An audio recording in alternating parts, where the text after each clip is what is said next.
নীলিমার বাবার মৃত্যুর পরে ওদের বাড়ির সমস্ত দায়িত্ব ওর কাঁধে চলে এলো।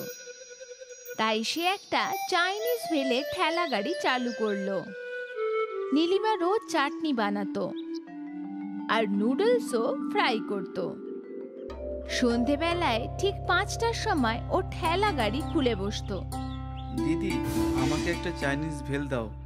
আমাকে দুটো পার্সেল করে দাও। নীলিমার ভেলের ঠেলা খোলার সঙ্গে সঙ্গে গ্রাহকের ভিড় শুরু হয়ে যেত। নীলিমা এক এক করে সমস্ত গ্রাহকদের চাইনিজ ভেল দিত। দিদি, খুব ভালো খেতে, খুব মজার ছিল। কালকে আমরা আবার আসবো। হ্যাঁ হ্যাঁ, অবশ্যই এসো। নীলিমার ঘরে বানানো চাটনি আর নুডলসের স্বাদ অন্য দোকানের থেকে একদম আলাদা ছিল, আর সেটাই ওর গ্রাহকদের পছন্দ হতো। কয়েক ঘন্টার মধ্যেই নীলিমার সব কিছু শেষ হয়ে যেত। তারপর ও বাড়ি ফিরে যেত। এই নাও মা, আজকের রোজগার। বাহ, আজকে তুই 600 টাকা রোজগার করেছিস। হ্যাঁ, আজকে চাটনি আর নুডলস বেশি বানিয়েছিলাম। ভালো, কাল থেকে এরকমই বেশি করে বানাস। ঠিক আছে মা। নীলিমা যত বেশি খাবারই বানাক না কেন, ওর ঠেলা খুলতেই সব কিছু শেষ হয়ে যেত। একদিন নীলিমা বাড়িতে বসে ভাবছিল যে ওর কি করা উচিত। মা, যত বেশি করে চাটনি বানাই বা যতই বেশি করে নুডলস ফ্রাই করি, সবই শেষ হয়ে যায়। এটা তো ভালো কথা, তাই না? সেটা তো ঠিকই, কিন্তু গ্রাহককে সব সময় খালি হাতে ফিরে যেতে হয়। সে তো হয়ই। এখন কি করা যাবে? আমার কাছে একটা আইডিয়া আছে। তাই? সেটা কি? দিদি, তুমি রেডিমেড চাটনি আর নুডলসও কিনে রেখো। মাঝে মাঝে ওগুলো ব্যবহার করে ফেলো, তো কেউ বুঝতেও পারবে না। এইভাবে কি করে বুঝতে পারবে না? আরে মা, দিদি নুডলসের মধ্যেখানে যদি রেডিমেড নুডলস থাকে, তাহলে কেউ কি করে বুঝবে যে কোনটা দিদির আর কোনটা রেডিমেড? হ্যাঁ, কথা তো দম আছে, কিন্তু আপাতত আমিও এসব করব না। এখন আমি আরো বেশি নুডলস বানাবো। হ্যাঁ, এটাই সঠিক হবে নীলিমা। পরের দিন থেকে নীলিমা দ্বিগুণ সেজওয়ান চাটনি বানালো, আগের থেকে দ্বিগুণ নুডলসও ফ্রাই করলো। আশা করি এবার সবাই পাবে। সব জিনিস নিয়ে ঠেলাতে গেল, আর সেই দিনই নীলিমার ওখানে একজন বিখ্যাত ফুড ব্লগার এলো। আমরা এসেছি দিদির চাইনিজ ভেল খেতে, শুনেছি খুব টেস্টি। দেখা যাক। বাহ, এত লাজবাব টেস্ট! আপনাদের সবাইকে নীলিমা দিদির চাইনিজ ভেল টেস্ট করা উচিত। এই ফুড ব্লগারের ভিডিও ভাইরাল হয়ে গেল, আর যেই ওই ভিডিও দেখতো, সেই নীলিমার ঠেলাতে পৌঁছে যেত। নীলিমার আবার চাটনি আর নুডলস কম পড়তে লাগলো। একটা চাইনিজ ভেল দাও দিদি। দাদা, সবকিছু শেষ হয়ে গেছে, আপনি কালকে আসবেন? নীলিমার গ্রাহকদের খালি হাতে পাঠাতে ভালো লাগছিল না। সেই রাতে ও যখন বাড়ি ফিরল, মা, ওই ভাইরাল ভিডিওর জন্য গ্রাহক আরো বেড়ে গেছে। এটা তো খুবই ভালো কথা মনা। সে তো ভালোই, কিন্তু আজও সব শেষ হয়ে গেছে। আমাকে গ্রাহককে খালি হাতে ফেরাতে হয়েছে। আরে দিদি, তোমাকে বলছি তো, আমার আইডিয়াটা ইউজ করো। হ্যাঁ হ্যাঁ, সেটাই ভাবছি, কাল বাজার থেকে সব নিয়ে আসবো। এটাই ঠিক কথা। পরের দিন সকালে নীলিমা সেজওয়ান চাটনির ক্যান আর নুডলসের বড় বড় প্যাকেট কিনে আনলো। তারপর নীলিমা রোজকার চাটনি বানালো, সাথে নুডলসও ফ্রাই করলো। এই সব জিনিস নিয়ে নিজের ঠেলা গাড়িতে গেল। প্রতিদিনের মতন নীলিমার ঠেলা খুলতেই গ্রাহক জমা হয়ে গেল। আমাকে দুটো চাইনিজ ভেল পার্সেল। আমাকেও একটা, আমাকেও একটা। নীলিমার হাত চলতে থাকলো। ধীরে ধীরে কৌটোতে চাটনি কমতে থাকলো। মনে হচ্ছে এবার বাজারে চাটনি মিশিয়ে দেওয়া উচিত, আর নুডলসও। তারপর নীলিমা নিজের চাটনিতে বাইরের চাটনি মিশিয়ে দিল, আর ফ্রাইড নুডলসে বাজারের নুডলস মিশিয়ে দিল। আমার দুটো চাইনিজ ভেল চাই। হ্যাঁ হ্যাঁ, দিচ্ছি। নীলিমা আগের মতোই চাইনিজ ভেল বানিয়ে খাওয়াচ্ছিল সবাইকে। দিদি, স্বাদ একটু অন্যরকম লাগছে, আগের মতো না, কিন্তু ভালোই। নীলিমা খুশি হলো এই ভেবে যে ওর গ্রাহকদের বাজারের জিনিসগুলো পছন্দ হয়েছে। তারপর আর কি, রোজই নীলিমা বাজারের চাটনির সাথে নিজের বানানোটা মিশিয়ে দিত। কেউ স্বাদের বদল বুঝতে পারেনি তো? না মা, উল্টে সবাই মজা করে খাচ্ছিল। ভালো কথা, মনে হচ্ছে ছায়ার আইডিয়াটা কাজ করেছে। মা খুশি ছিল যে নীলিমার পরিশ্রম একটু কমে গেছিল। ধীরে ধীরে নীলিমা খুব কম জিনিস বানাতো আর বেশিরভাগটাই বাইরে থেকে কিনে নিত, কিন্তু তাও এখনো ওর ঠেলাতে ভিড় ছিল। তারপর একদিন নীলিমার ঠেলার পাশে অশোক চাইনিজের ঠেলা খুললো। ও সেজওয়ান চাটনি আর নুডল সবই বাজার থেকে আনতো। নীলিমার গ্রাহকরা অশোকের ভেলও টেস্ট করলো। এ তো একদম নীলিমা দিদির মতোই। কি সত্যি? এক এক করে সব নীলিমার গ্রাহকরা অশোকের ভেল চেখে দেখলো, আর ওদেরও সেটাও ভালো লাগলো। অশোক খুবই চালাক ছিল, ও গ্রাহকদের নিজের দিকে টানতে চাইতো। তাই সে চাইনিজ ভেলের দাম 10 টাকা থেকে 8 টাকা করে দিল। আরে বাহ, মাত্র 8 টাকায়? ঠিক আছে, এমনিতেও দুজনের স্বাদ একই রকম, সেটাও ঠিক। আরো কম দাম হওয়ার জন্য অশোকের ঠেলাতে গ্রাহকদের ভিড় লেগে গেল, আর দেখতে দেখতে নীলিমার ঠেলা খালি ছিল। আজ প্রথমবার নীলিমার জিনিস শেষ হলো না। সে নিরাশ হয়ে বাড়ি ফিরে এলো। কি হয়েছে? অশোক আমার পাশে চাইনিজ ভেলে ঠেলা খুলেছে আর দাম 8 টাকা করে দিয়েছে। এখন আমার কাছে কেউ আসছে না। তাহলে দিদি, তুমিও দাম কমিয়ে দাও। কিন্তু তাতে তো লাভও কম হবে। কোনো ব্যাপার না, অন্তত তাতে সব বিক্রি তো হবে। হ্যাঁ। পরের দিন নীলিমা নতুন বোর্ড লাগালো। ওই চাইনিজ ভেলের দাম 7 টাকা করে দিল। 7 টাকার বোর্ড দেখে গ্রাহক নীলিমার ঠেলার কাছে গেল। এবার তো কিছু করতেই হবে। অশোক দাম কমিয়ে 5 টাকা করে দিল। 5 টাকায় চাইনিজ ভেল, তাহলে তো আমি দুটো খাবো। আবার একবার সব ভিড় অশোকের ঠেলার দিকে চলে গেল। নীলিমা নিজের মাথায় হাত দিল। ও বুঝতেই পারছিল না ও কি করবে। অনেকক্ষণ সেখানেই বসে থাকার পর নীলিমা বাড়ি ফিরল। আমার আইডিয়া কাজে এসেছে তো দিদি। না, অশোক দাম 5 টাকা করে দিয়েছে। আজকে সব জিনিস ফেরত এসেছে। আমি 5 টাকার কম দাম নিতে পারবো না। তাহলে এখন কি হবে? আমার তো তোর কথা শোনাই উচিত ছিল না। আমার চাইনিজ ভেলের ঠেলা ভালোই তো চলছিল, সেখানে আমি লোভে পড়ে বাজার থেকে জিনিস আনলাম। তখনই আমি ডুবতে শুরু করে দিলাম। আমার লোভ করা উচিত হয়নি। কিন্তু এখন তুই কি করবি? আবার সেটাই যেটা আগেও করতাম, নিজে চাটনি আর নুডলস বানিয়ে চাইনিজ ভেল বানাবো, একদম সততার সাথে। পরের দিন নীলিমা সেজওয়ান চাটনি আর নুডলস বানানো শুরু করে দিল। তারপর সন্ধেবেলায় নিজের ঠেলার কাছে পৌঁছালো। নীলিমা বোর্ড পাল্টালো আর 10 টাকা লাগিয়ে দিল, আর তার উপর লাগিয়ে দিল হোম মেড। কিছু সময় নীলিমার ঠেলায় গ্রাহক ছিল না, কিন্তু তারপর একজন মহিলা এলো। তোমার চাইনিজ ভেলে কি আছে দিদি? আমার চাইনিজ ভেলে হোমমেড। এরকম স্বাদ বাজারে নুডলস আর চাটনিতে আপনি কোথাও পাবেন না। একটা চাইনিজ ভেল দাও না। হ্যাঁ, নীলিমা ওই মহিলাকে চাইনিজ ভেল দিল। বাহ, খুব ভালো খেতে। আগে কখনো এমন চাইনিজ ভেল খাইনি। ধীরে ধীরে নীলিমার রোজকার গ্রাহকরা ওর চাইনিজ ভেল চেখে দেখলো। এটা তো একদম পুরনোটারই মতো, খুব ভালো খেতে। তারপর আর কি, সব পুরনো গ্রাহক নীলিমার কাছে ফিরে এলো। অশোকের ঠেলাতে দাম কম ছিল, কিন্তু কেউ সেখানে যেতে চাইতো না। অশোক চিন্তা করতে লাগলো ও কি করতে পারে। কিন্তু নীলিমার আসল চাইনিজ ভেলের তো কোনো জবাবই ছিল না।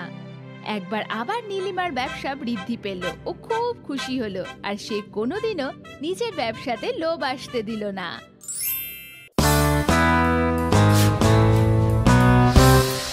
লক্ষণ সিংয়ের ছেলে চমন দিল্লি ইউনিভার্সিটি থেকে গ্র্যাজুয়েশন পাশ করে নিজের গ্রামে ফেরে। এসে গেছো বাবা, এরপর কি করবে বলে ভাবছো?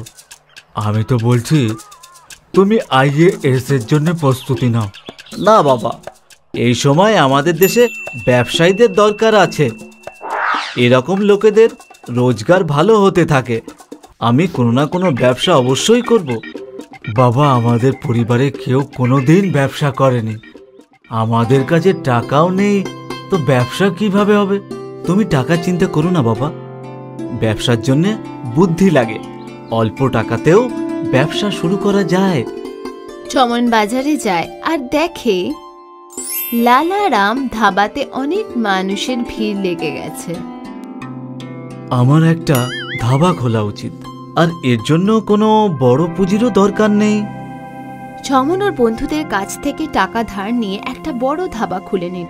চমন খাবারে ভালো জিনিস ব্যবহার করত, ভালো আটা, ভালো চাল।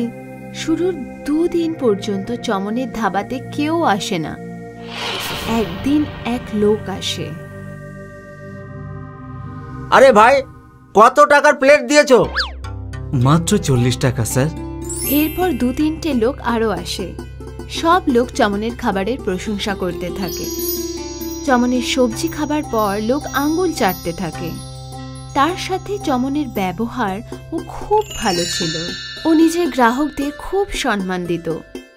এরপর আস্তে আস্তে চমনের দোকানে খুব ভিড় বাড়তে লাগলো।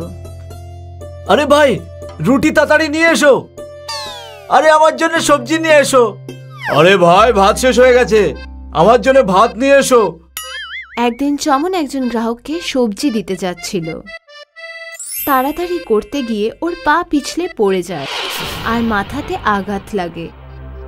1 মাস পরে যখন ও হাসপাতাল থেকে ওর ধাবাতে ফিরল আর দেখল ওর আশেপাশে 4-5টি নতুন ধাবা খুলে গেছে।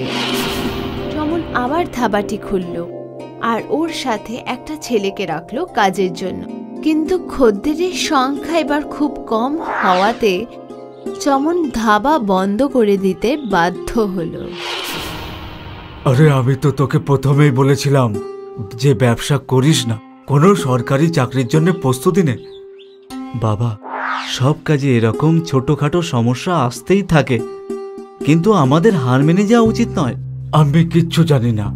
গ্রামের সব ছেলে সরকারি চাকরির জন্য তৈরি হচ্ছে, তুইও চাকরির জন্য প্রস্তুতি নে, না হলে বাড়ি থেকে বেরিয়ে যা। চমন উদাস হয়ে গ্রামে ঘুরতে থাকে। তখনও দেখতে পায় একজন বাঁধাকপি বিক্রি করছে, আর ওটা দেখে ওর মনে পড়ে গেল যে একবারও দিল্লিতে চাইনিজ ভেল খেয়েছিল। যদিও চাইনিজ ভেলের ব্যবসা শুরু করে, চমন নুডলস, বাঁধাকপি আর বাকি জিনিস কিনে নিল আর নিজের দোকানে একটা স্কুলের সামনে লাগিয়ে দিল। দিনে ও খাবার তৈরি করত আর বিকালে বিক্রি করত। চমনের কাছে স্কুলের বাচ্চাদের ভিড় লেগে যায়। তাড়াতাড়ি চমনের কাছে অনেক টাকা আসতে থাকে। চমন ওর গ্রামের চমন চাইনিজ ভেলওয়ালা নামে ফেমাস হয়ে যায়। একদিন লক্ষণ সিং ওর বন্ধুর বাড়িতে যায়। এসো এসো লক্ষণ সিং, এ নাও চাইনিজ ভেলটা খাও। এটা তো আমি আজ প্রথমবার খাচ্ছি। লক্ষণ সিং ভেল খেয়ে দেখে। আরে বাহ, স্বাদ তো খুব ভালো। কে বানিয়েছে এটা? আরে তুমি এটা জানো না? এটা তোমারই ছেলে চমন বানিয়েছে। গোটা গ্রামের লোক ও চাইনিজ ভেল খায়। লক্ষণ সিং ওর ছেলের কাছে যায় আর গিয়ে দেখে যে ওর ছেলে খুব পরিশ্রমের সাথে কাজ করছে, আরো খুব ভালো জামা কাপড় পরে আছে। আমাকে ক্ষমা করে দে বাবা, আমি তোকে বুঝতে পারিনি। কোনো ব্যাপার না বাবা। খোকা, এবার আমি বুঝে গেছি যে টাকা আর সম্মান শুধু চাকরি থেকেই আসে না, কখনো কখনো ব্যবসা থেকেও আসতে পারে।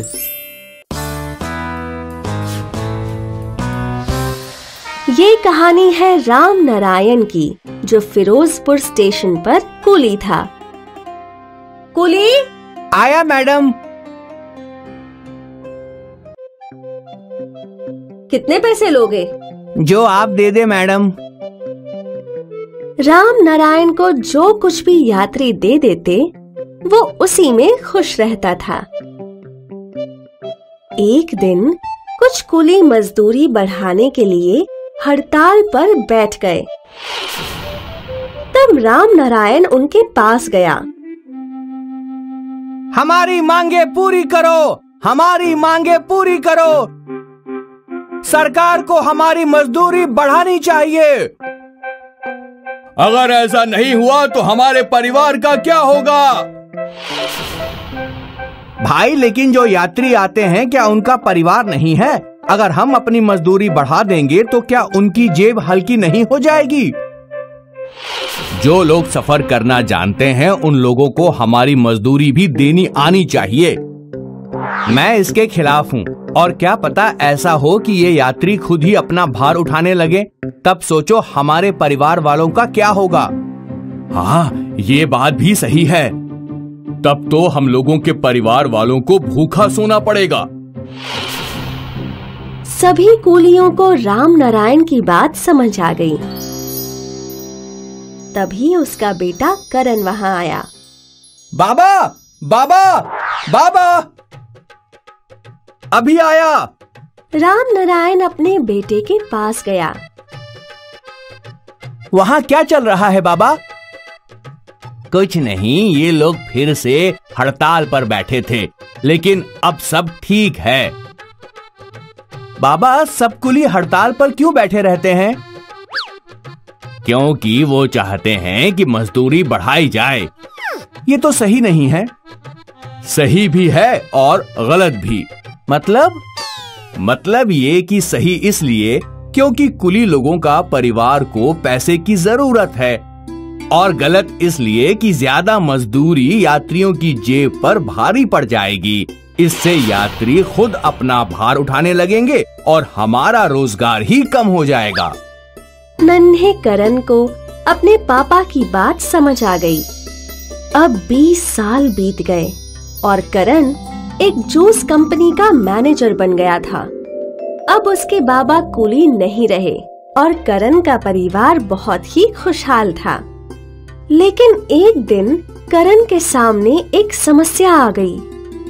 अब तुम ही बताओ बेटा, हमें क्या करना चाहिए? कानपुर वाली फैक्ट्री के वर्कर्स आए दिन स्ट्राइक पर जाते रहते हैं। मैं तो सोच रहा हूँ कि वो फैक्ट्री ही बंद कर दूं। नहीं सर, फैक्ट्री बंद करने से बहुत से परिवारों को नुकसान पहुँचेगा। तो मैं क्या करूं? नुकसान झेल कर व्यापार तो नहीं कर सकता हूं ना। आप मुझे एक मौका दीजिए, मैं वहां जाकर उनसे बात करूंगा। अब करण रेलगाड़ी में बैठकर कानपुर के लिए निकल पड़ा। कानपुर पहुंचकर वो सीधे कंपनी में गया। वहां जाकर उसे पता चला कि फैक्ट्री में हमेशा स्ट्राइक का कारण था कल्लू पहलवान, जो सीधे साधे वर्कर्स को स्ट्राइक करने के लिए बहकाता था। शर्मा जी, मुझे सारे वर्कर्स से बात करनी है। क्या आप उन सभी को यहाँ बुला सकते हैं? कुछ ही देर में सारे वर्कर्स वहाँ आ गए और कल्लू पहलवान भी। आप लोग सोच रहे होंगे कि मैंने आप सभी को यहाँ क्यों बुलाया। मैंने आप सभी को यहाँ एक कहानी सुनाने के लिए बुलाया है। कहानी? ये कहानी मेरी है। मेरे बाबा एक कुली थे जो फिरोजपुर स्टेशन पर कुली का काम करते थे।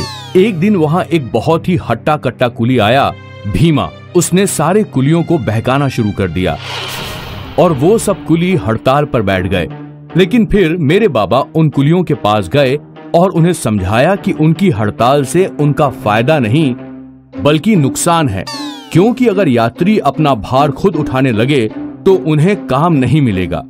मेरे बाबा की वजह से उन कुलियों की जिंदगी बर्बाद होने से बच गई। तो इस कहानी से आप लोगों ने क्या सीखा? शायद एक भीमा हमारे साथ भी है। हाँ, और शायद उसी की वजह से तुम सबके परिवार भूखे मर सकते हैं। मालिक तो ये फैक्ट्री बंद करने की सोच रहे हैं।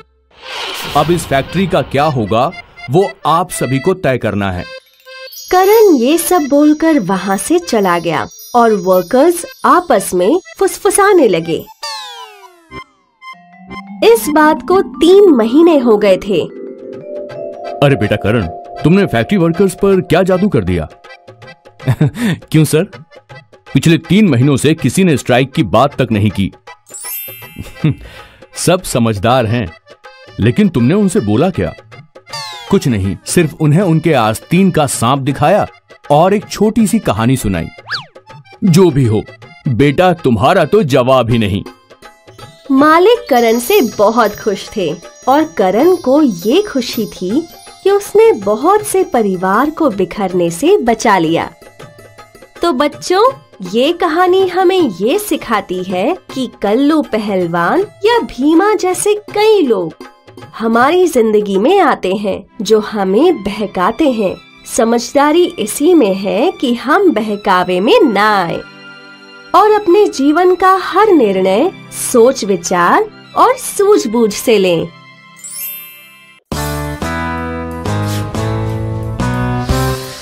वसई की एक छोटी सी झोपड़ी में पिंटू और उसकी माँ मीना रहा करते थे।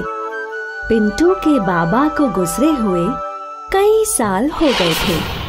मीना दूसरों के घरों में बर्तन धोकर घर का खर्चा चलाया करती थी। पिंटू और मीना दोनों गरीबी की जिंदगी जी रहे थे। बेटा पिंटू, मैं चाहती हूँ कि कल से तुम स्कूल जाओ और पढ़ाई करो। लेकिन माँ, हमारे घर की परिस्थिति इतनी खराब है, आप मेरी पढ़ाई का खर्चा कैसे उठाएंगी? वो मैं देख लूंगी। बाकी तुम सिर्फ पढ़ाई पे ध्यान दो। वैसे भी सारा दिन यहाँ वहाँ मटर गश्ती ही करते रहते हो। कम से कम अगर तुम स्कूल जाओगे तो भविष्य में तो तुम्हारी जिंदगी संवर जाएगी। ठीक है माँ, लेकिन मैं भी कुछ काम ढूंढकर आपकी मदद करूँगा। हाँ ठीक है। और अगले दिन मीना अपने बेटे को पहली बार स्कूल छोड़ने गई। मीना बहुत खुश थी और अपने बेटे को स्कूल में जाते देख उसके आंसू नहीं रुके। अब मीना ने और 2 घरों में काम करना शुरू कर दिया था। पिंटू स्कूल से लौटकर अपनी माँ मीना की राह देखने लगा। माँ को अब तक तो लौट आना चाहिए था, कहाँ रह गई माँ? पिंटू काफी देर तक राह देखता रहा और फिर मीना लौट आई। कहाँ रह गई थी आप? कुछ नहीं, मैं और 2 घरों में काम कर रही थी। और 2? हाँ, तेरी पढ़ाई के लिए। माँ, वैसे तेरे स्कूल का पहला दिन कैसा था? बहुत अच्छा था माँ। मेरे स्कूल में बहुत से बच्चे हैं। मैंने बहुत सारे दोस्त भी बनाए और हमारे मास्टर जी भी बहुत अच्छे हैं। अच्छा है, अच्छा है। तुम अच्छे से पढ़ लिख कर बड़े ऑफिसर बन जाओ।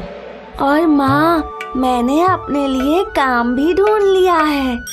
कल से मैं रोज पेपर डालने जाऊंगा, जिससे आपकी कुछ और मदद हो जाएगी। मेरा लाडला। और अगले दिन से पिंटू रोज लोगों के घरों में पेपर डालने लगा। उसके बदले व्यापारी उसे कुछ पैसे दे दिया करता था और फिर घर लौटकर वो स्कूल के लिए तैयार हुआ करता था।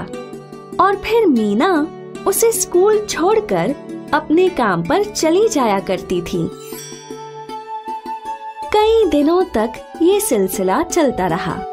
एक दिन पिंटू पेपर डाल ही रहा था जब वो व्यापारी के पास लौटा तो उसके पास एक पेपर बच गया था। साहब, आज एक पेपर ज्यादा आ गया था। ठीक है, ये पेपर तुम ही रख लो। पिंटू पेपर घर ले गया और वो उसमें छपे हुए शब्दों की पहेली को सुलझाने लगा। फिर स्कूल के रास्ते जाते वक्त वो एक न्यूज़पेपर के दफ्तर में रुका और उसने वो पहेली वाला पेपर उन्हें दे दिया।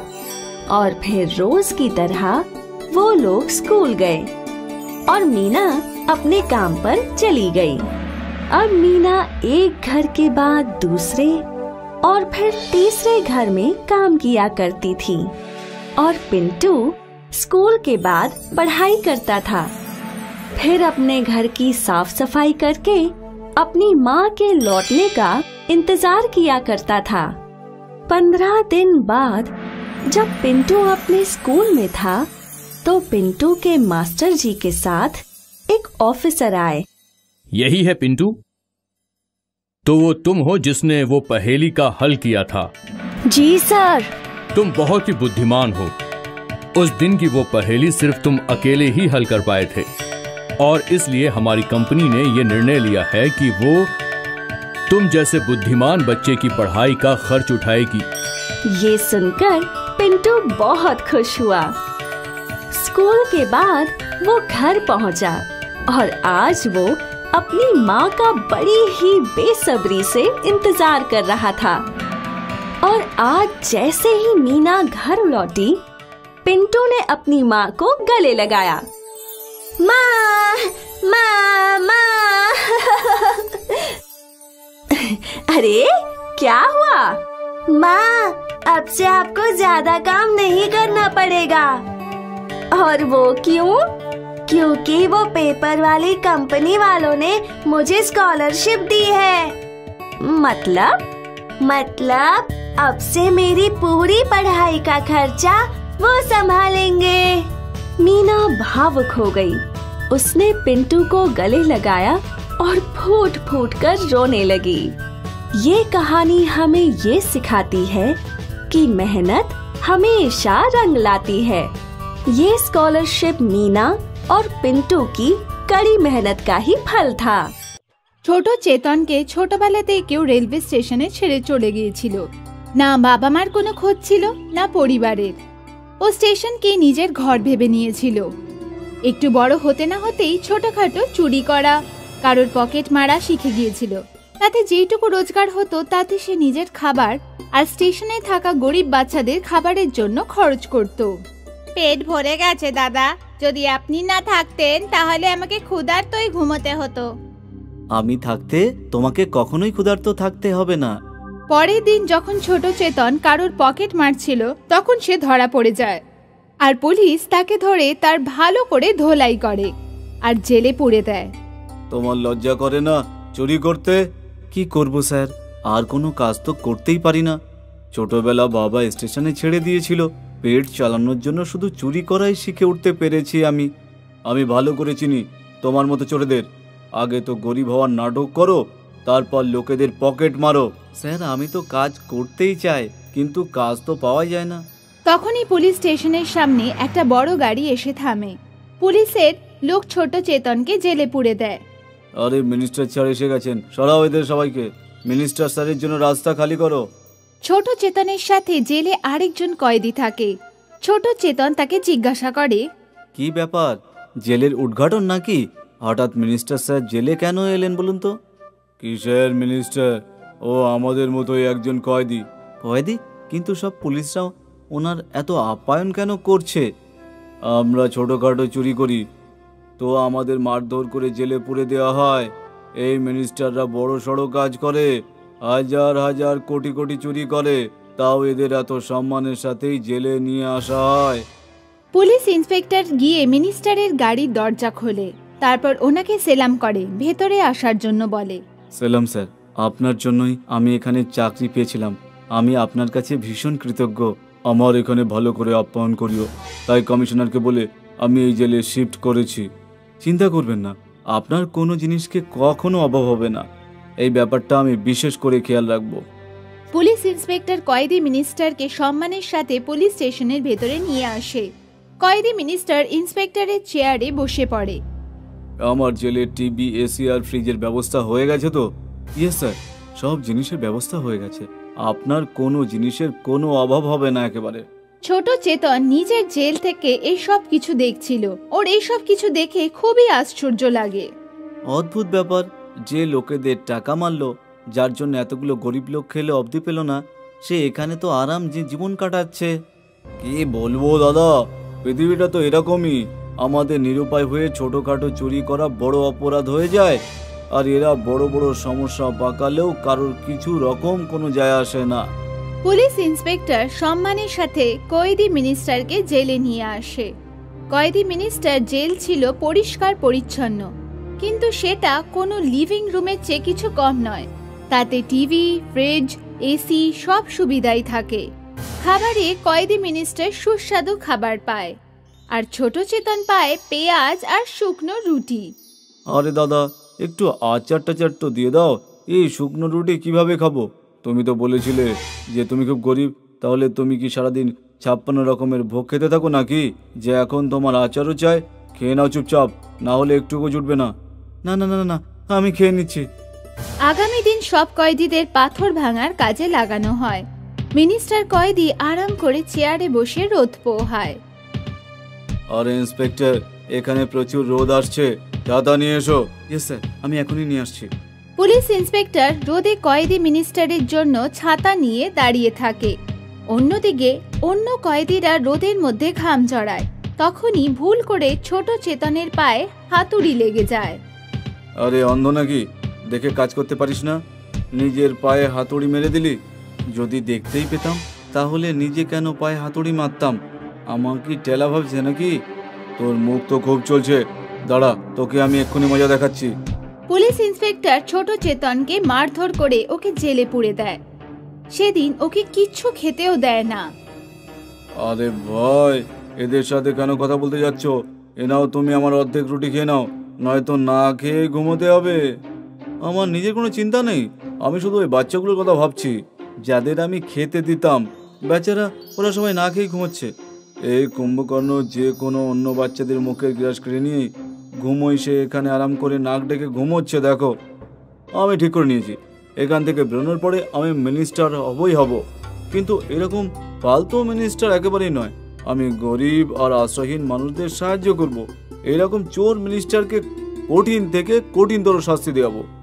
আর আমি তোর প্রিয় হয়ে যাব। তুমি আমায় কাজে রাখবে তো? হ্যাঁ হ্যাঁ হ্যাঁ, তুই তো আমার ভাই রে, তোকে রাখবো না তো আমি কাকে রাখবো? আর আমার এইরকম মিনিস্টারদের ব্যান্ড বাজাতেই হবে। একদিন ছোট চেতন কয়েদি মিনিস্টারকে জিজ্ঞাসা করে, আমি জানতে চাই যে তোমাদের মতো মিনিস্টার হওয়ার জন্য কি কি করতে হয়? তোমার মতো ছোট লোকদের মুখ থেকে এত বড় কথা ভালো শোনায় না। গিয়ে আমার জেল পরিষ্কার কর। এমন কি হয়েছে স্যার? ছোট প্রশ্নই তো করেছিলাম, উত্তর দিতে না চাইলে না বলে দিতে পারতে। 6 মাস পরে ছোট চেতন নিজের সাজা সম্পূর্ণ করে বাইরে বেরোয় আর গরিব অসহায়দের সম্বল হয়ে নিজের এলাকায় মিনিস্টার হয়। সব বাচ্চাদের বিনামূল্যে শিক্ষা আর খাবার দেয়। বদমাইশি করা মিনিস্টারকে কঠিন থেকে কঠিন শাস্তি পাওয়ায়। ছোট চেতনকে ছোটবেলাতেই কেউ রেলওয়ে স্টেশনে ছেড়ে চলে গিয়েছিল। না বাবা মার কোনো খোঁজ ছিল, না পরিবারের। ও স্টেশনকে নিজের ঘর ভেবে নিয়েছিল। একটু বড় হতে না হতেই ছোটখাটো চুরি করা, কারোর পকেট মারা শিখে গিয়েছিল।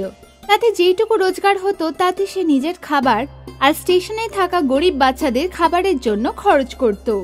পেট ভরে গেছে দাদা, যদি আপনি না থাকতেন তাহলে আমাকে ক্ষুধার্তই ঘুমোতে হতো। আমি থাকতে তোমাকে কখনোই ক্ষুধার্ত থাকতে হবে না। পরের দিন যখন ছোট চেতন কারোর পকেট মারছিল তখন সে ধরা পড়ে যায় আর পুলিশ তাকে ধরে তার ভালো করে ধোলাই করে আর জেলে পুরে দেয়। তোমার লজ্জা করে না চুরি করতে? কি করব স্যার, আর কোনো কাজ তো করতেই পারি না। ছোটবেলা বাবা স্টেশনে ছেড়ে দিয়েছিল, পেট চালানোর জন্য শুধু চুরি করাই শিখে উঠতে পেরেছি আমি ভালো করে চিনি তোমার মতো চোরেদের। আগে তো গরিব হওয়ার নাটক করো, তারপর লোকেদের পকেট মারো। স্যার, আমি তো কাজ করতেই চাই, কিন্তু কাজ তো পাওয়া যায় না। তখনই পুলিশ স্টেশনের সামনে একটা বড় গাড়ি এসে থামে। পুলিশের লোক ছোট চেতনকে জেলে পুরে দেয়।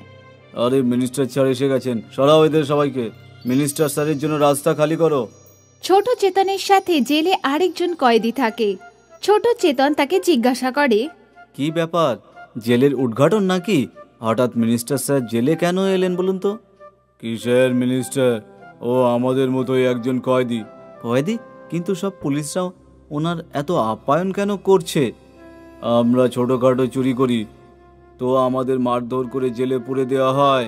এই মিনিস্টাররা বড় সড়ো কাজ করে, হাজার হাজার কোটি কোটি চুরি করে, তাও এদের এত সম্মানের সাথেই জেলে নিয়ে আসা হয়।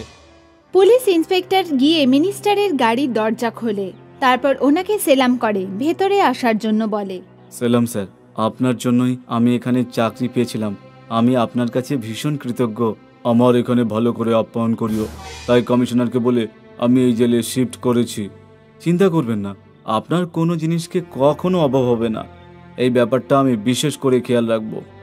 পুলিশ ইন্সপেক্টর কয়েদি মিনিস্টারকে সম্মানের সাথে পুলিশ স্টেশনের ভেতরে নিয়ে আসে। কয়েদি মিনিস্টার ইন্সপেক্টরের চেয়ারে বসে পড়ে। আমার জেলে টিভি, এসি আর ফ্রিজের ব্যবস্থা হয়ে গেছে তো? ইয়েস স্যার, সব জিনিসের ব্যবস্থা হয়ে গেছে। আপনার কোনো জিনিসের কোনো অভাব হবে না একেবারে। ছোট চেতন নিজের জেল থেকে এই সব কিছু দেখছিল। ওর এই সব কিছু দেখে খুবই আশ্চর্য লাগে। অদ্ভুত ব্যাপার, যে লোকেদের টাকা মারলো, যার জন্য এতগুলো গরিব লোক খেলে অবধি পেল না, সে এখানে তো আরাম যে জীবন কাটাচ্ছে। কি বলবো দাদা, পৃথিবীটা তো এরকমই। আমাদের নিরুপায় হয়ে ছোটখাটো চুরি করা বড় অপরাধ হয়ে যায়, আর এরা বড় বড় সমস্যা পাকালেও কারোর কিছু রকম কোনো যায় আসে না। পুলিশ ইন্সপেক্টর সম্মানের সাথে কয়েদি মিনিস্টারকে জেলে নিয়ে আসে।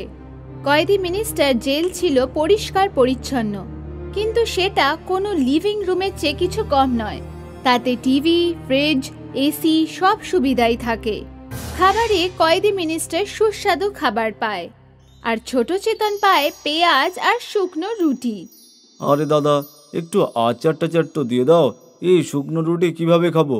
তুমি তো বলেছিলে যে তুমি খুব গরিব, তাহলে তুমি কি সারাদিন 56 রকমের ভোগ খেতে থাকো নাকি, যে এখন তোমার আচারও চাই? খেয়ে নাও চুপচাপ, না হলে একটুকু জুটবে না। না না না না, আমি খেয়ে নিচ্ছি।